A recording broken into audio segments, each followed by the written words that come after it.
Dominic, speak yet again about Kid Galahad challenging Josh Warrington for the IBF Featherweight title. Break down the fight for us as you see it. You know, Warrington's had success with Frampton and Selby jumping on him full steam ahead, and they've been unable to keep him off. You know, I think maybe that's down to Frampton and, you know, Selby being past the sell-by date. But what he's got with Galahad, he's got a kid who's unbeaten, he's fresh, you know, he's fought himself into the manager position. He went over to Boston, beat Tucker Clary Khan. When I remember, you know, Josh Warrington boxed a washed-up Dennis Ceylon.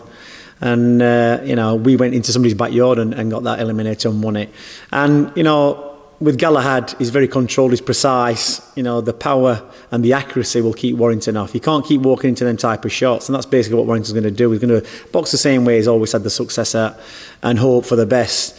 But, you know, for once, he's going to get somebody who's fresher than him, fitter than him, and can box and can slow that pace down. That's how it's going to work out. Do you consider him a better fighter than Carl Frampton and Lee Selby? I mean, Kid Galahad a better fighter? You know, at the end of the day, Frampton had the choice and the chance to box Galahad in the past for titles and relinquished his titles instead of fighting him.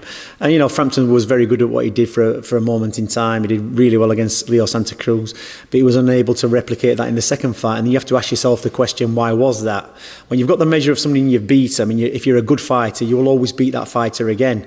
And Frampton failed to do that. So somewhere, you know, whether you underestimated Santa Cruz the second time round, thinking, well, I've already beat him, I'll beat him again. I think, in my mind, that's what he did against Warrington. I looked at his record and I think, you know, he can't punch this kid. He's got a 25% knockout ratio, be easy enough.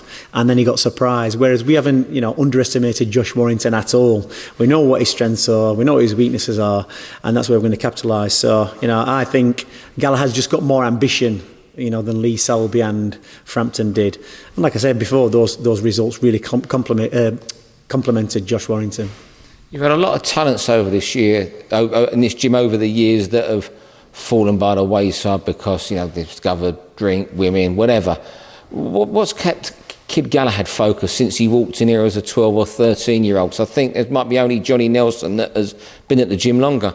Yeah, I mean, and that's the thing. He's never going to get you know, the breaks. He's always been a struggle to get in fights. He's never really had a promoter behind him, and he's still managed to get himself into that position, you know, into the manager position. So that says something about his ability and his focus and his determination and his relentlessness.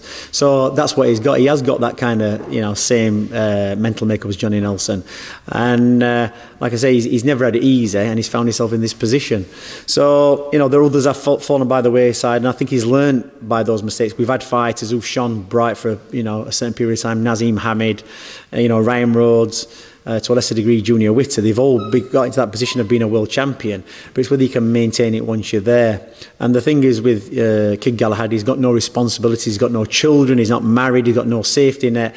Everything to him is boxing. He's got nothing else. Boxing is his life. Whereas you look at Josh and Frampton, they got married, the kids, you know, they get to a certain level where they want to swan around and play the champ. Well, you know, he's never going to get another chance. He's got to capitalise. It's a do or death situation for Kid Galahad. And, you know, if he loses to Josh Warrington on a Saturday night, he's got nowhere to go on Sunday morning. Well, at least, you know, Josh can go home, have a cuddle off his missus, look at his kids and think, well, you know, I've had a good run, I've got a few quid. You know, he can console himself with that, but there'll be no consolation for Kid Galahad. The only consolation for him will be waking up on Sunday morning with the belt. And that's where the determination comes in. He's got nothing else to look at.